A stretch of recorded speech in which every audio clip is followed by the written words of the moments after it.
basically put my glasses on because you're not supposed to have contact on too long. So anyways, today we are actually going to be doing the frequently asked questions video. This has got to be like my third one, not my second one, my third one. So I went back to my second frequently asked questions video and wrote down all of the questions and put them on here. Now, if you posted your questions on the first one, after I had posted the second one, then I didn't get those ones. So if you guys are going to have any more frequently asked questions for the next frequently asked questions video, post it in the comments in this one, so that way they show up in the next video. So don't go all the way back and add them there. So I think I'm gonna have to like put something up to let you guys know that, so that way you don't do that on the very first one or the second one. So yeah, you don't get mixed up. So anyways, as I was trying to explain to you in my previous video, something I didn't mention is that one laptop that I had actually purchased, I did 2 videos on that laptop, 2 or 3 videos on that laptop. And the first video was explaining about candle magic, and no, explaining about negativity and how to get rid of it and stuff like that. And then my next video was actually creating a candle to reverse any kind of negativity, get rid of any kind of negativity, and also to be able to show you if you actually have a spell or hex on you, and it gets rid of it.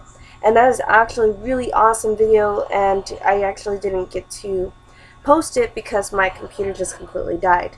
And I had also did a video on a mantra that I actually got permission to do for you guys, to teach you guys, and it was the Medicine Buddha, and that was for healing and stuff like that. And that would have been a really great one that I had actually promised to a couple people that, you know, now I didn't get to post it because the computer just was dead.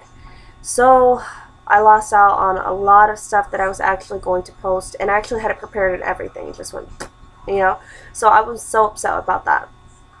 I'm sorry about all the talking. I'm just trying to explain to you a few things. And I actually had my septum piercing in at the time, but I had taken it out because it was, I guess, too low, and I'm just going to redo it anyway, so it's whatever. So you guys are going to be seeing me with the septum piercing possibly, but not for a while because I'll have it flipped in and let it heal that way and stuff. But anyways, yes, you guys. So, do you see spirits at night in bed? And if so, do you get scared? I actually do see spirits at night in bed, in the daytime, all the time. In my bedroom, for the most part, I actually kick them out. But what happens is that I actually go to sleep and I can, like, you know, sometimes see them go by and stuff like that. But my main problem is hearing them. And the problem is that I will go to sleep and I'm very alert when I go to sleep, because, you know, just because it's always good to be alert. Well, I'm actually alert when I go to sleep. And because I am alert, I'm listening really hard, you know, for any kinds of sounds. And that's not really good because then I pick up on all the voices of the spirits, you know, because they know that I'm listening and I can hear them, so then I can hear them like saying stuff. And I'm like, oh great, here we go, you know, I can't go to sleep because I'm listening to these guys. And so what I do is I actually turn on the TV and I put the volume on very, very low. And because the volume is on very low, then my ears are going to try to adjust to that very low sound, and then I basically don't hear them anymore because I'm trying to focus on the TV, and then I fall asleep. And it's not really good to have the TV on at night, but that's what I do. And my TV is broken. My little brothers and sisters broke my TV, so I can't really do that much anymore. So I've moved on into my mom's room. But not because I'm scared, and I don't really get scared, I just get irritated because then they won't leave me alone, and I'm just like, I'm trying to go to sleep and you guys won't shut up, you know what I mean? But I don't get scared, but I do see them. And the one problem I have is the bathroom. If they come into the bathroom, I am so mad because that's like my privacy time. It's like, why should you be in my bathroom while I'm trying to go to the bathroom? stupid. No, you get out. So I try to kick them out for the most part. I try to kick them out of the house for the most part, and that doesn't work out all the time because they usually work their way back in, and I'll explain that whole story to you later. But yeah, do you know how to create a realm, and do you have one? When it comes to a realm, I kind of feel that's like almost like a astral sacred place. As for an astral sacred place, you create one with a visualization, going into meditation, creating one. And I will have to explain that to you guys in more detail in order for you to understand what I'm saying. But I think I'll save that for another video. But if you understand a little bit that I gave you from your question, I actually do have one. And it's not a really detailed place. It's kind of like all white. And then like any kind of furniture or whatever that ends up in there, or peoples and stuff like that, it's you know, kind of white. But there is like another place that I go, and it's kind of where I go when I'm in meditation, and it's like greenery and everything like that. It's a great, nice, very happy, great place. Oh my goodness, you guys. Yes, I do have one, and I'll probably help you guys create one for yourself. Okay, next. What are you currently studying and practicing? This is a good question. Right now, actually, I've just been reading a lot because I'm actually, like, you know, trying to understand how to organize my book that I'm working on. And as for studying, though, I just moved on from shamanism to Buddhism, and this is I recently became, you know, as I told you guys, a disciple in Buddhism. But I've been doing Buddhism, and then I've actually had met somebody who is a Mormon. And this might not sound like a new study or anything like that, but I have a friend who's Wiccan who became Mormon, and I don't know where she's at right now when it comes to that. But I was learning a little bit from her, but from this new friend that I had met, he is actually a Mormon, and he's really, really, really Mormon. And I was actually learning a few things from him. Like, you know, I knew like the basic stuff, but I didn't really know that much. And I was actually learning a few things from him, but I haven't spoken to him, like, he hasn't really contacted me lately, and so I'm not really learning, you know, the Mormon religion. But it was really interesting from the little bit that I did get to know, and I really do hope to actually be studying it a whole lot more. You guys might not see that as, like, you know, the craft or anything like that, but, you know, I really like to explore different religions and stuff like that. So you guys need to understand that this is just how I am, and I'm just going to end up in something else. But, you know, Buddhism right now is what I'm studying. So, yeah, Buddhism and kind of Mormon. I'm probably going to take a look at the Bible again and everything like that, because I like to refresh my memory and everything, and it's something that's always really good to do. But yes, I hope that answers your question. Do you use a wand in your spell work? If so, how do you use it? Yes, I do use a wand in my spell work, for the most part, for like a lot of stuff. It's basically kind of when I kind of get rid of, when I'm directing a whole bunch of energy towards something. I don't use my wand that often, and I will have to show you guys my wand in another video, but I haven't really added more to my wand, which I really wanted to, but I don't really use my wand all that much. But I just use it to direct energy to something, a particular item. And I use it in healing as well, because that's real, and I'm like directing energy somewhere. But for the most part, when it comes to healing, I like to use stones or the mantras and stuff that I do in Buddhism with the mala beads, and then the different healings that we learn, and the dharmas. But for the most part, yeah, I do use my wand, but not so much. I use it for what it's used for, and that's to direct energy. Okay, so I hope that answers your question. Can I enter a fairy realm, and if so, how do I do it? Fairy realms, fairy realms. When it comes to entering a fairy realm, there are actually spells and rituals out there to actually do that. But I haven't attempted any of them yet. I guess maybe one day I'll try it, but a lot of times people who have actually had fairy realm experiences, it's something that they have stumbled upon, and this is only stuff that I have read in books that I have not actually experienced myself personally. so I couldn't really give you all that much detail on it. But if you wanted to enter a fairy realm, make sure you do your research first on fairies, you know, because you don't want to go somewhere blind. It's basically what you're going to be doing if you don't research. And maybe check out some spells and rituals. I think I will probably post, I can't really do that right now, but there's a book that I actually do have that will probably have it, and it's freaking amazing. I'll probably put the name somewhere. I'll look for it, put it up here, and you can check it out. And they actually have it on spellsmagic.com, so you can check that out there. And let me know if you enter that realm or try it out and stuff, okay? What can you do if you're having problems with visualization? Visualization, oh my goodness, there's actually a lot of people out there that do have a hard time with visualization. Myself personally, I don't. I have like crazy imagination. But when it comes to visualization and practicing visualization, oh, sorry about that. It's really good to practice with an object that you actually see. Okay, so before you actually get into depth with like meditation or anything like that, get a object that you see. And what you do with this object is you look at it, then you close your eyes, and then you try to see it in your mind. And just look at it again, look at the details of the object, and do it again. And just keep on practicing that and see how long you can hold that image in your head. And if you can't really see it in your mind, then try to hold that idea of it. You know that it is the pen, and you know what details are on this object that you're checking out. And just, you know, keep on practicing that way with actual objects that you can have before you, that you can look at, and then close your eyes and hold it in your head. And if you have a hard time holding it in your head for a certain amount of time, just keep on practicing. But that is one of the best ways that you can try to practice visualization. And then from there, when you can visualize something that you actually see, then try to move on from that and think of an object or an animal or like you know, something that you can't see, and try to picture that in your head. Like, you know of it, but you can't see it with your eyes, and try to picture it in your head.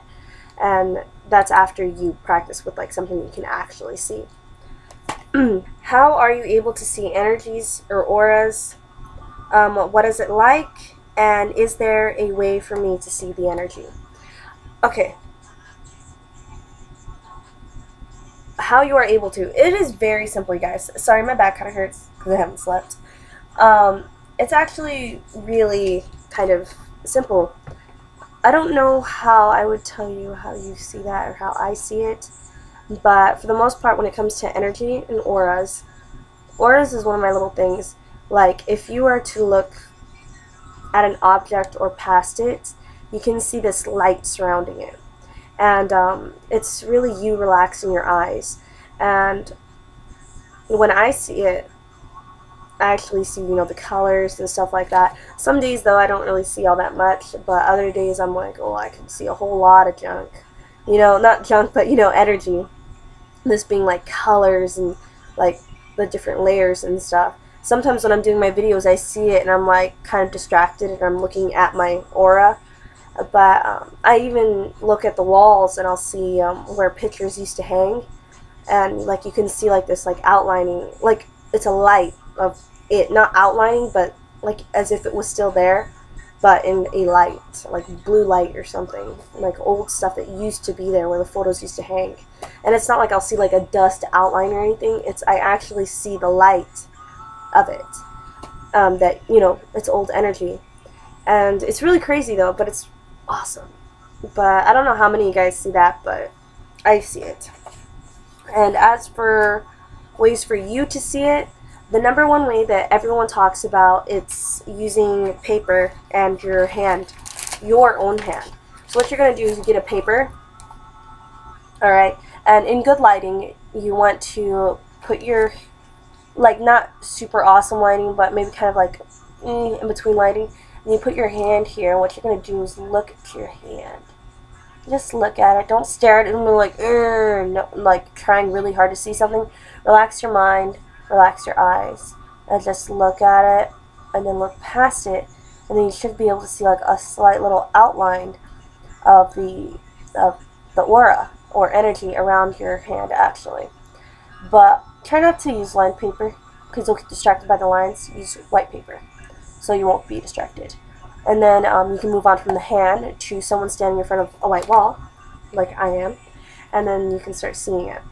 And then you might see like people coming from that aura, and this can be their spirit guides, because I've seen this happen with my grandmother. I was looking at my grandmother, I was looking at her aura. Next thing you know, I see like this energy move up from her, and it's like this tall man. And I ended up finding out what his name was. I forget. There was like 3 males. There's like this guy named Rocky, and this other guy named something. But I think that one was Rocky. I'm not sure. But it was like her spirit guides. Next question. I'm trying to hurry up. But yeah, don't get freaked out if you see that, you guys. What is an incubus and a succubus? An incubus and a succubus, for some, is the same. What happens is that it's demon, and it's a sex demon. And what happens is that in history and stuff, it has been considered to actually have sexual intercourse with males and females. And the difference is that the incubus is supposed to be a male demon, and then the succubus is a female demon, sex demons. But they're actually like the same, but they just travel to separate people and appear as a female or a male, this being an incubus or a succubus. Succubus female, incubus male. But anyways, the thing is that what they do is they suck your energy, your almost like your life energy from you, and make you weaker. And that's kind of where the sexual pleasure and feeling and sensation comes from, because they're actually sucking it from you.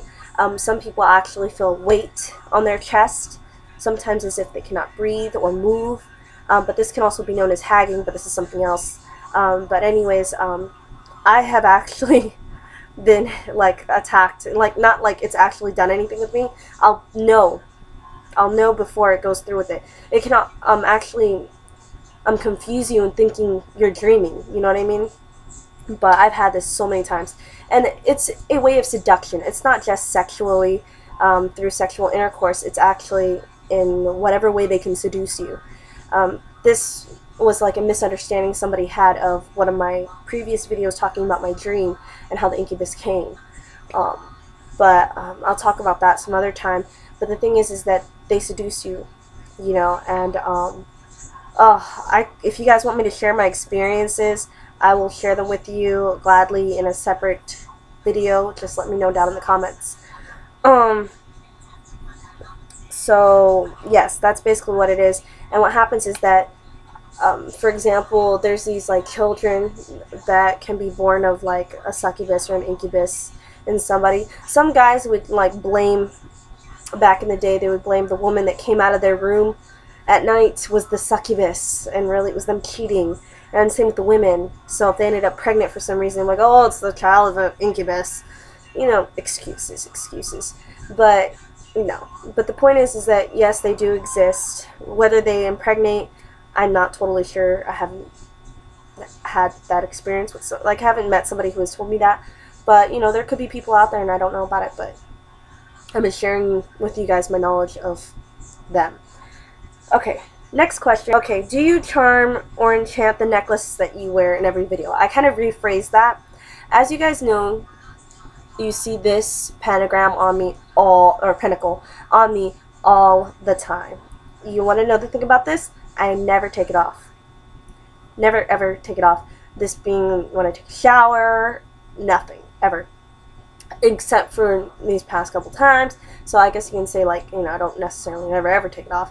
But what happens is that I did do a chant on this, an incantation or charm on it, and this was a while back. I'll do a video on it for you guys. I actually did make it like a long time ago when I first started my videos, but it didn't work out so well, so I just didn't post it, and I just deleted it.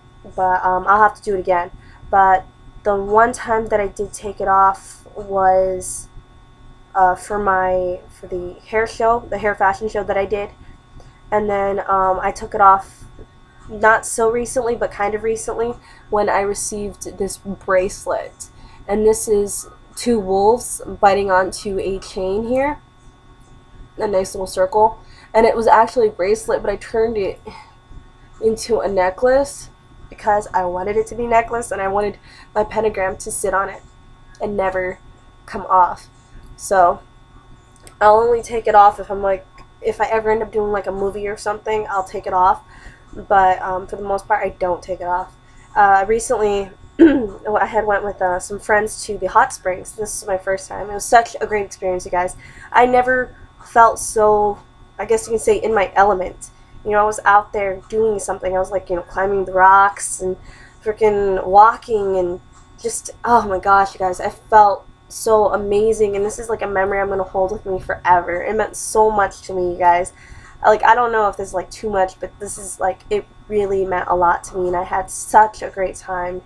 But I just don't think it'll happen again. I don't know, maybe, but it was so great. Oh my goodness, I had, oh my gosh, the time of my life, the week of my life. It was so great, you guys.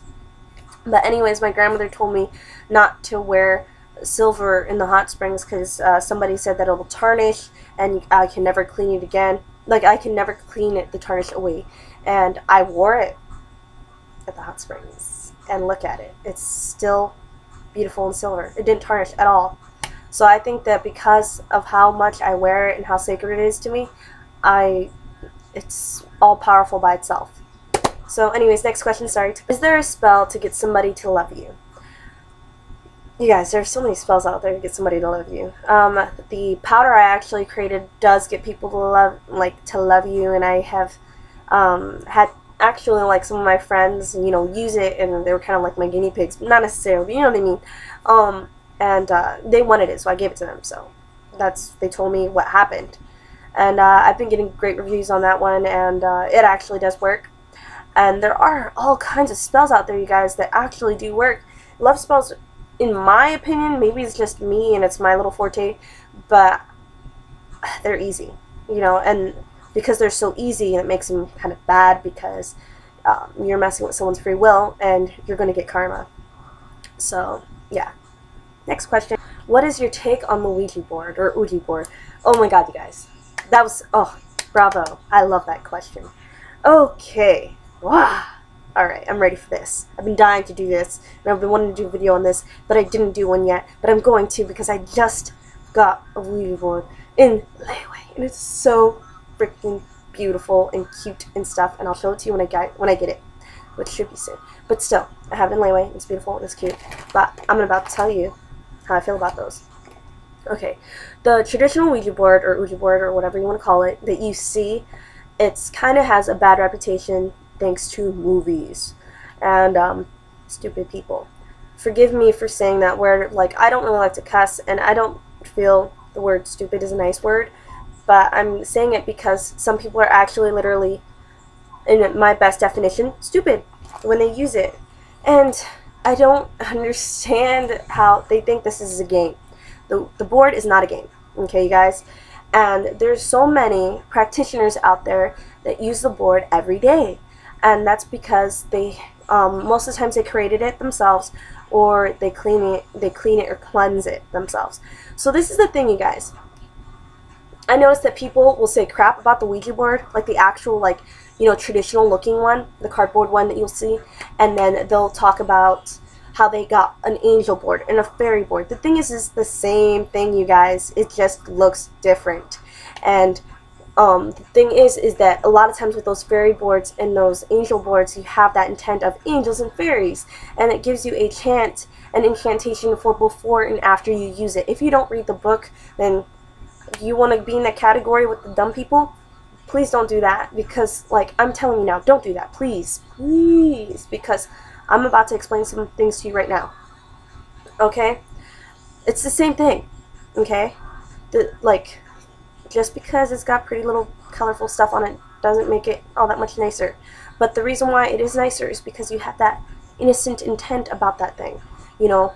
And then everyone, when they do that other board, it's like, oh, demons, we're going to make contact with spirits and demons, and, oh, this is fake. No, it's not a game, and you don't play with it, okay? and you don't drink and get drunk and use it and think that things are going to end up nice, because, oh, do not ask the spirit to scare you, because they will take that opportunity, especially if you didn't take the steps, you know what I mean? Like, I'm sorry guys, like, this is just such a subject, you know, that I can go on and on forever about. But when you're using the board, you have something for before and after. Say a prayer before and a prayer after, or a spell for the opening and a spell for the closing. And you know, maybe sage it before you begin, so that way keep all the bad spirits out. Make sure you acknowledge out loud only good spirits may enter your little, I guess, you know, your session. Only good spirits. And that you call to the divine energy only and the angels to come and protect you. You know, make sure you got that protection. And make sure you make it known to those spirits. You don't want no freaking stupid little spirits, bad spirits coming up in your business. You have to acknowledge it, and you have to be straight, firm, and forward with them, okay? Because they need to freaking listen to you. But I'm just saying. But the thing is yes, it is not a game. Make sure you take special steps. I'm going to do a video specifically on that when I get mine, so that way you guys will not do something stupid, because you will open a door. The thing is, you open a door when you use it, okay? But if you just, you know, finish with it, you didn't close the door and the door is still open, and you're going to let stuff come through, and you're going to be open for possession. And that's why we have so many dumb things, like on YouTube. If you go on YouTube, you're going to find so many videos of so much stuff going wrong. But how many times do you see an actual practitioner using the board and setting it up and stuff, and bad stuff happen? You know, it's ridiculous, you guys. Please take the good steps to use the board. The board is not a game, and if you do not have knowledge in, you know, the craft and stuff, do not use it, or some kind of protection, or you're just not, like, your energy is not fit for it or something. If you're very vulnerable, like, and depressed and stuff like that, don't use it. Or don't use it like a game. And if there's people that are going to play with it like a joke around you, don't use it around them. And don't do it alone. I highly recommend do not use the board alone. A lot of people, practitioners, will use it alone, but for me, I feel more comfortable using it with somebody else, you know, just to make sure, just in case, because you never know, you know, stuff can happen. But the point is that try to use it with somebody else instead of by yourself. And don't ask provoking questions. Anyways, that was really long. I'm sorry. Next question. Is there a spell to learn a question faster? Sorry, I was going like this because I'm listening to Crayon by G-Dragon. Awesome. Anyways, that song is addicting. But a spell to learn a language faster, I haven't come across one. There are spells to actually, you know, help with your knowledge and memory, and not that you're going to be like a genius or anything, but you can actually, you know, do those kind of things in order to make it a little bit easier for you to learn this language. And there's so many things out there other than magic that you can do in order to learn a language faster. You just got to take the time to search them out and stuff like that. It's not always going to come down to money, you guys, when it comes to learning a language faster. If you really want to learn the language, and you're going to take the time to learn it, just like with the craft as well. You know, if you really want to learn something, just take the time to learn it, and you're going to do it. And depending on how much devotion you have to it, it's going to depend on how much faster you're going to learn it. What happens when you steal items for a spell? This is a really great question. Thank you for asking this question. Okay, my grandmother back in the day was told to get some white flowers, and she didn't have white flowers. Although she, you know, had a garden and stuff like that, she didn't have white flowers. So what my grandmother did is went into someone's yard and took some of their white flowers, and she had used it in her bath, because that's what they told her to do, and it worked. And the thing is that I don't recommend you stealing, like from a store, for example, like candles or anything like that. I don't recommend that, because there is going to be karma, and it doesn't mean necessarily it's going to be karma in your spell, but there is going to be karma. And you know, because it's best that you don't steal, you know what I mean? Just make it a priority not to. But when it comes to like the plants and stuff, like for example, like outside of the yard or whatever, it's not necessarily okay, but it might be okay with the earth if you were to leave like something behind, like a coin or some kind of offering, you know what I mean? But if you guys are still iffy about that, knock on the door and ask if you can take some, and tell them that maybe you want it for your mother or something and she's sick, and you know, I know it's like lying, but I don't know. I kind of don't want to like tell you lying and stealing is okay, you know what I mean? Try to avoid it as much as possible. I have went with my friends and we saw like a rose on a bush. It wasn't necessarily in their yard. The rose was hanging out of the little gate, but we took it because it was for a hair growth spell for my friend, and it worked. Her hair grew faster and stuff. But yeah, don't do it, you guys. Just try not to. I'm not saying it's not going to work, but you know, karma will come after you. Okay, this one is a really good question. It's what are the risks of casting love spells on people who suffer from mental illnesses? For example, bipolar disorder. Okay, if we were to get in depth with everything when it comes to illness, like mental illnesses and disorders, there's gonna be like a long line of stuff. But the point is that it's not really that much of a difference with you know, someone who doesn't have it. But the thing is that when you do it to someone who doesn't have a mental disorder, if the spell is actually really strong and karma is coming, the person can act as if they have a mental disorder, even like being bipolar, because they want you so bad, yet at a certain point you kind of want to push away, you know, so it can get kind of like a little, I guess you can say, dangerous. So if you were to do it with someone with a mental illness such as bipolar disorder, they're bipolar, you know what I mean? They can get pretty violent, you know what I mean? And if they can get like upset and violent, depending on, you know, how bad it is, because this all depends on the person, you know what I mean? There can be, you know, dangerous situations. So I can't necessarily give you the effects and what's going to happen. It all depends on the person and how you are able to handle the situation itself, because this is something that is like, you know, really, yeah, out there, you guys. But it depends on the person, depends on you, and depends on the universe as well. Some people believe that the bipolar disorder or any kind of mental illness actually is an influence of demonic, you know, demons. Those such as Gary Spivey feels that those who cut themselves, they're actually being attached by a specific demon that has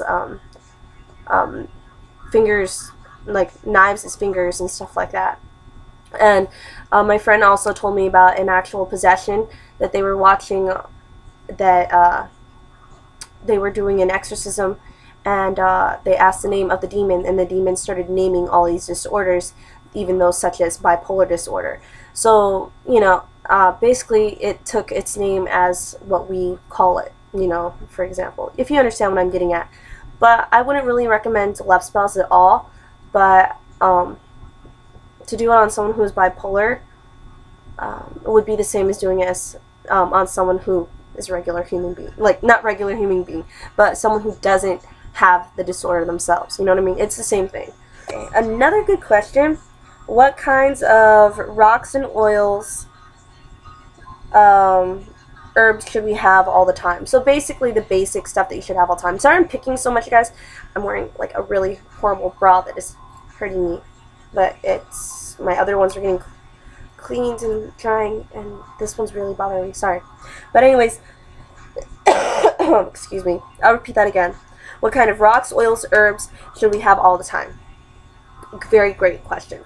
Okay, this varies depending on what area you live in, because some herbs are more available somewhere else than it is for me, for example. But some of the stuff that you really want, one of your number one things is sage, and that is an herb, and if you can have it in like an oil, then that's great. But sage is a very important one, more even better as an herb. When it comes to other herbs, resins, or oils, another thing you want is frankincense, sandalwood, myrrh, and lavender. Oh yes, lavender. You know, there's so much out there. Dragon's blood is a great one to have, especially as an incense. Now, as for same thing as in oils and stuff like that, there's also mugwort, you know, chili pepper powder, salt, pepper. Those are regular stuff that you can actually have that actually very helpful. Sugar, cinnamon, and also when it comes to stones, you want a clear quartz. That is like your #1 go-to stone because you can actually program it to do specific things. So you want rose quartz as well. Is really great to have. Smoky quartz, red jasper. These are basic stones that you can actually find anywhere from where I am anyway. I don't know how it is everywhere else. Amethyst, malachite. Be careful with malachite though, because it's actually poisonous. If you were to inhale the dust off of it, or if you were to absorb your sweat going on it and then you absorbing it, is not good for you. Or don't even freaking put it in an elixir. I'll explain elixirs later, but still. Selenite is a great one to have as well. So maybe I'll make a list of some stuff you can have, and I'll post it on smellsmagic.com. Then I'll put the link below when I have it up. So don't go straight down there and be like, oh, you didn't post it. It's because I didn't do it yet. So anyways, I'll give you a list or something so it'll help you out. Next question, what religion are you? Do you have to be a certain religion for this? For basically the craft. Okay, my religion, if I'm going to be putting myself as a specific religion, I'm just a pagan. I'm a pagan, you guys. And this is because pagans, they branch out into other religions. But we kind of in a way, I guess you can say, we kind of customize it. And this can be done in other religions as well, this including Wicca. But I do have the same, I do have beliefs in Wicca and, you know, the same beliefs and stuff like that. But for me, you guys, I'm it's not just me. There's a lot of practitioners out there that practice in so many things and learn so many different religions that it's kind of hard to give yourself a name. But the most comfortable I feel with calling myself is a pagan, because I feel that really defines more of what I do. You know what I mean? Religion, I feel, is the names and stuff is more of a separation kind of thing, because there are some people out there that won't let you be with somebody because of their religion. You know, there's some religions that want you to go with someone else who shares the same religion. And there's even people that will convert so that they can be with somebody. You know what I mean? And it can get pretty out of hand, you guys.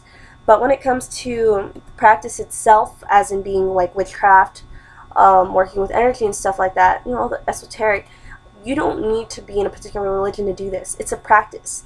That's like saying you have to be in Buddhism or something and I don't know, to do karate. You know what I mean? To do karate or jiu-jitsu and stuff like that. You know, that's it's exactly what it's saying. But no, you don't have to be in a particular religion to practice this. For this next question, this actually came from someone who made a couple comments about how I was explaining my frequently asked questions in my first video about, you know, demons, and comparing it to animes and stuff like that.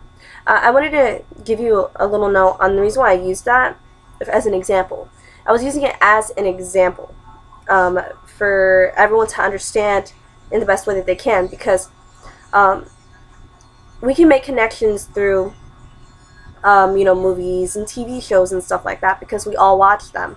You know what I mean? So there's a great deal of people who watch True Blood and Inuyasha, and that's why I use those as examples.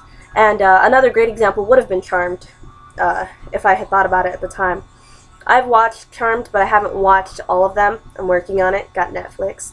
But anyways, the thing is that I was trying to make a connection and an example, and yeah, sorry if it seemed like I was just feeding off of them to spit out what I was telling you guys. No, it was an example just to make that connection. But as for demons and stuff, no, they wouldn't want to have somebody anyway, so they wouldn't be a demon if they did. But anyways, your question was, How would I go about finding out my natural power and ability, if I have one? This is a very, I guess, this is a really good question. And a lot of people do have this question because we want to actually we actually want to do what comes most natural to us because it's easier. And it actually does take a lot of exploring.